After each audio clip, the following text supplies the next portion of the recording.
La primera historia que te voy a relatar en este video nos la comparte la señorita Tita Botello desde el estado de Texas.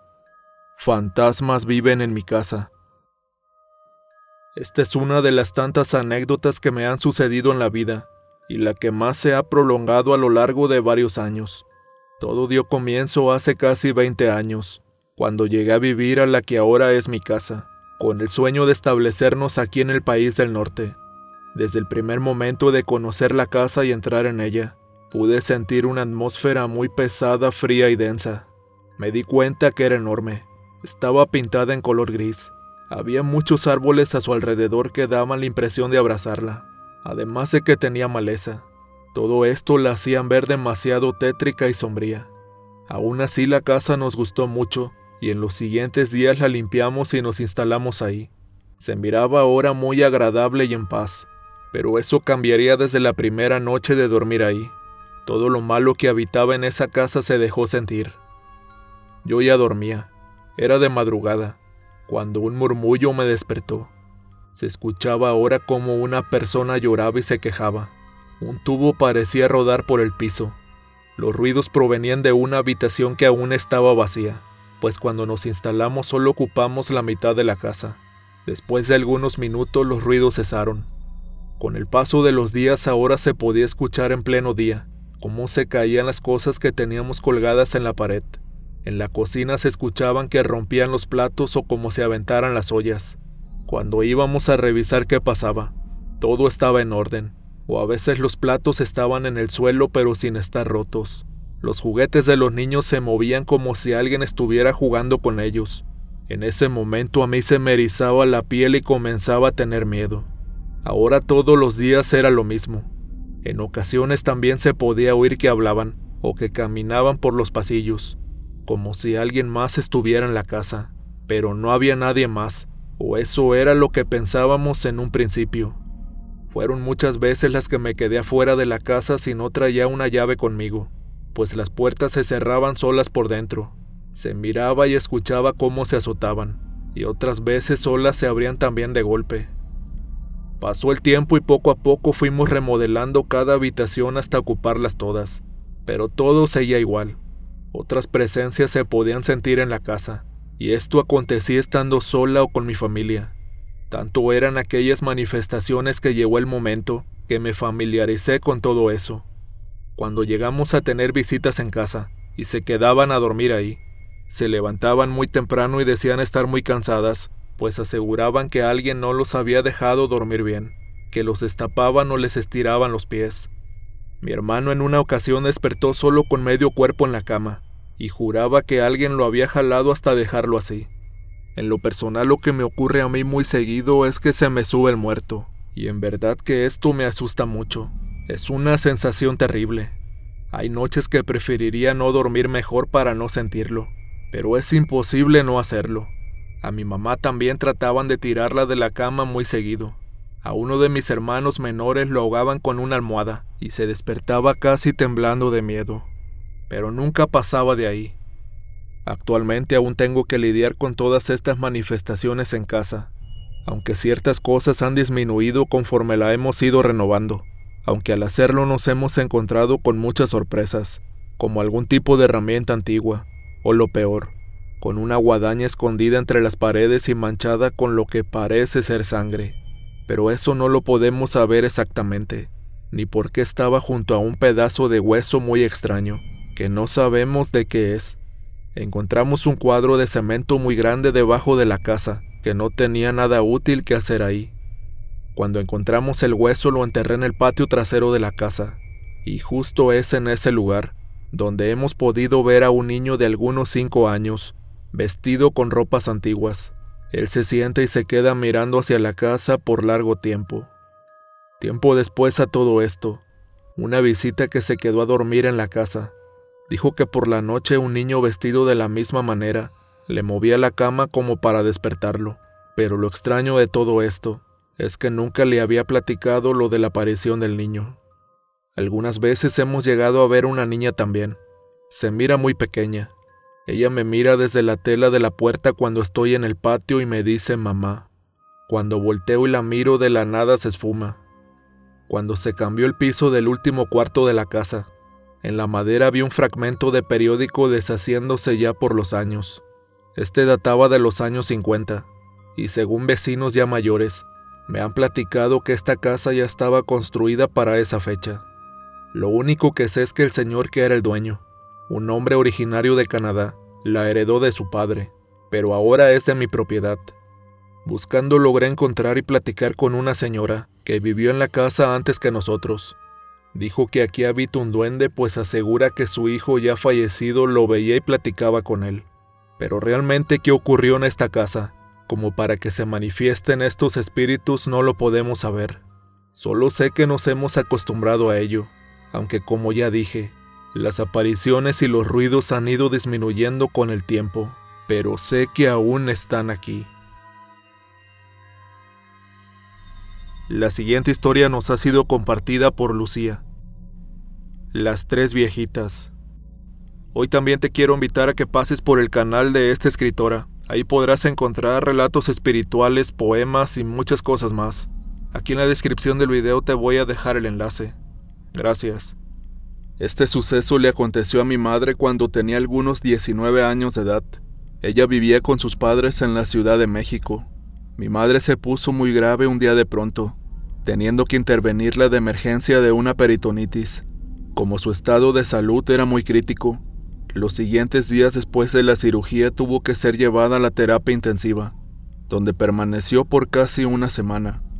Cuenta que una noche se encontraba descansando ya, casi a punto de dormir profundamente, pero aún consciente de lo que sucedía. La terminaron de despertar unas voces de tres mujeres, las cuales eran unas viejecitas. Estaban paradas al lado de su cama como flotando. Estas se decían una a la otra: no le toca todavía a ella. Y la otra decía: sí le toca. El punto es que entre ellas estaban discutiendo esta situación. La tercera mujer se unió a la discusión y les dijo: ya basta, no le toca a ella todavía, así que ya vámonos de aquí mejor. Mi madre solo las veía con temor y asombro. No podía entender de qué se trataba todo eso. Ella lo recuerda perfectamente aún. Llegó el siguiente día y mi madre, muy angustiada, le contó a mi abuela lo que había visto y escuchado, pero ésta no le creyó, diciendo únicamente que de seguro había sido un sueño aquello.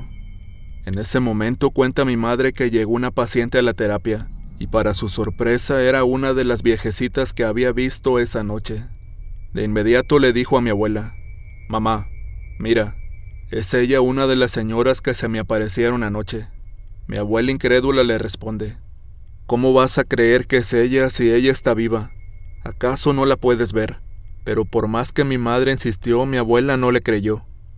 En el transcurso de ese día llegaron las otras dos viejecitas a la terapia intensiva. A una de ellas la bajaron al quirófano donde falleció durante la cirugía. La segunda se puso muy mal ahí mismo en la terapia y falleció después de un rato. La tercera era la que se encontraba desde muy temprano en la terapia. Tenía Alzheimer, por lo que casi no hablaba. Solo estaba sentada en su cama. Se llegó la hora de la cena, y la enfermera le dio la charola de comida a la señora, pero ésta por su mismo problema no la sostuvo del todo bien y se le cayó al piso, por lo que la enfermera, muy molesta, le grita y la ofende. La viejecita por el regaño se asustó tanto que le dio un infarto fulminante, dejándola sin vida en un par de minutos.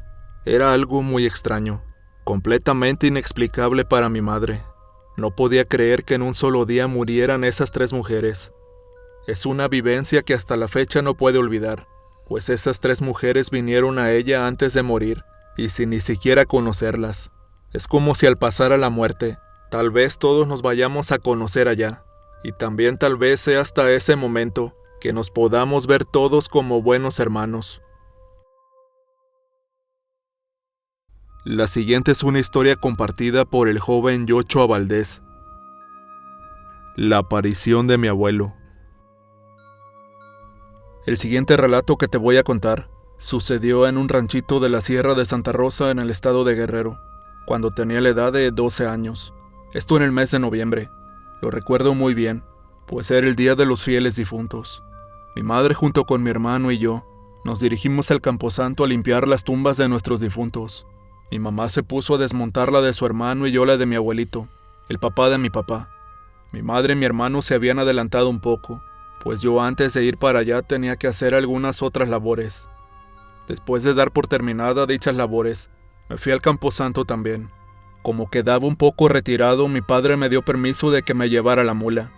Ese día en especial, desde que me levanté muy temprano, sentía una gran tranquilidad y una inmensa felicidad. Ya casi para llegar al panteón, por el lado izquierdo de un paredón, escuché que alguien me chistaba. No le di mayor importancia. Me imaginé que sería alguna de las personas que andaban también visitando a sus difuntos, pero volví a escuchar el mismo sonido, ahora arriba del paredón. Pensé en ese momento, si me vuelven a chistar voy a ir a ver quién es. De pronto lo escucho otra vez, y de inmediato volteo, pero para mi suerte no era nadie. Miré a mi alrededor e igualmente no había nadie. Aún así no le di mayor importancia. Continué con mi camino hasta llegar a la puerta del panteón. Cuando por fin entré, mi madre ya se encontraba adornando la tumba de mi tío. Casi iba a terminar ya. Yo, como les dije, me encargué de la de mi abuelito. Quiero comentarles que mi abuelito falleció antes de que yo naciera, así que por consiguiente no lo conocí. A pesar de eso, sentía una fuerte conexión con él, pues yo era el único de sus nietos que llevaba su nombre. Después de haber completado nuestro trabajo en el cementerio, mi madre nos propuso que fuéramos a visitar a un tío, el cual vivía en otra ranchería. Contentos, mi hermano y yo aceptamos. Ambos partieron de inmediato en una cuatrimoto por la carretera. Yo, como iba en la mula, opté por atravesar un cerro, pues era más rápido que darle por toda la carretera. Quiero confesar que la verdad es que siempre he tenido temor de cruzar arroyos, por historias que me han contado ya, pero como era de día, pensé que nada pasaría, y gracias a Dios así fue. Llegamos con mi tío, convivimos un rato con él y con su familia. Cuando ya nos íbamos a regresar para la casa, mi madre de igual manera salió primero junto con mi hermano. Yo, al ver que ya estaba bajando el sol, ni de broma atravesaría el cerro solo, así que tomé la decisión de irme por toda la carretera mejor. No me importó que se me hiciera más largo el camino, pero en fin, iba de regreso pensando en cosas como cualquier niño. Cuando al atravesar una curva sentí un poco de inquietud, pues al atravesarla sabía que llegaría al panteón. Cuando ya casi atravesaba dicha curva, a lo lejos noté que alguien venía en un caballo. Era un señor que se notaba era de una estatura muy alta, de buen porte y bien vestido. Al notar esto dejé de sentirme inquieto. Asumí que sería algún conocido del rancho o de sus alrededores, pero lo que me puso a dudar un poco es que no me dejaba ver su rostro, y no se me hacía parecido a nadie de por ahí del rancho. La bestia en la que iba se comenzó a comportar de manera muy inquieta. Resollaba, pataleaba contra el suelo, quería como echarse a correr. Me sentí nervioso por su comportamiento. No entendía por qué se había puesto así. Solo recuerdo que me han dicho que cuando algún animal se inquieta de esa manera, es porque según está percibiendo la presencia de algún ser que no es ya de este mundo. Lo único que hice fue hacerle una cruz en la frente, ya que mi abuelo materno dice que con eso se tranquiliza el animal, pero la verdad aún lo notaba muy inquieto. Cuando la persona que venía a lo lejos llegó hasta donde yo me encontraba, me dijo: «Buenas noches, muchacho. Se te hizo tarde, ¿verdad?». Sí, le contesté casi deprisa, y me respondió: «Pues vete con mucho cuidado, y cuídate mucho». La verdad no me dio miedo, porque por aquellas tierras toda la gente es muy amable. Cuando el señor estaba ya por continuar su camino me dijo: «Gracias por todo, muchacho», cosa que me puso a pensar. ¿Gracias por qué o de qué? Pero no quise responder. Solo le dije: «Por nada, señor». Continué mi camino. Como a los 5 segundos después, me dio curiosidad por voltear a ver qué tan lejos iba aquel señor, y para mi sorpresa, esa persona ya no estaba ahí. Era ilógico que en 5 segundos haya desaparecido así de la nada. En ese momento entonces comencé a tener miedo. Solo pensé en controlarme y a orar lo poco que sabía. De pronto escuché un ruido de una moto, cosa que me tranquilizó, porque pude ver que era mi tío el que habíamos ido a visitar. Se detuvo y me dijo en tono de burla: «Aún no llegas, sobrino. Ya tiene rato que saliste de la casa. Hubieras mejor atravesado el cerro para que no se te hiciera de noche». Le contesté enseguida: «Pues sí, pero pues ya le di por aquí, ya que». «Allá te veo pues», me dijo. que voy para tu casa, pero antes de que él se fuera, me acordé de la persona del caballo, y para salir de dudas le pregunté: Oiga, tío, ¿sí miró al señor que iba en el caballo negro? Estaba muy bonito, ¿verdad? Cosa que él me respondió: ¿Cuál señor? ¿Cuál caballo? Si yo no vi a nadie, sobrino. Al yo escuchar eso, dije entre mí: Dios mío, entonces, ¿qué fue lo que miré? Rápidamente le dije a mi tío: ¿En serio no vio nada? Y él me respondió: No, sobrino, no vi nada. Le dije entonces que no me hiciera caso, que continuara su camino, y él de inmediato continuó. Solo cerré mis ojos y le supliqué a Dios que iluminara mi camino por donde iba a pasar, pues ya estaba completamente oscuro, no había luna y estaba nublado. Después que le pedí eso a Dios, como por arte de magia, por toda la orilla de la carretera, se pusieron muchas luciérnagas que alumbraban por donde yo iba pasando, y se dejaron de poner hasta llegar a la primera casa de la entrada del rancho. Cuando por fin llegué a mi casa, salió mi mamá y me preguntó que por qué había tardado tanto. Yo solo estaba pensando en lo sucedido. Quería encontrar una explicación lógica a tal hecho. Cuando pude platicar con mi mamá, le conté lo que había pasado, y ella comenzó a cuestionarme sobre la persona que había visto. Me preguntaba cómo era esa persona físicamente. Mi madre, al escuchar la respuesta, se quedó por algunos segundos sin palabras, y solo atinó a decir: Ese hombre que miraste era tu abuelo. Vino a darte las gracias porque le has estado cuidando su tumba. Al escuchar sus palabras se me erizó la piel, y no pude dejar de sentir un poco de nostalgia, pues me daba mucha emoción que él haya venido a verme del más allá. Unas lágrimas se me rodaron y abracé a mi madre en aquel momento.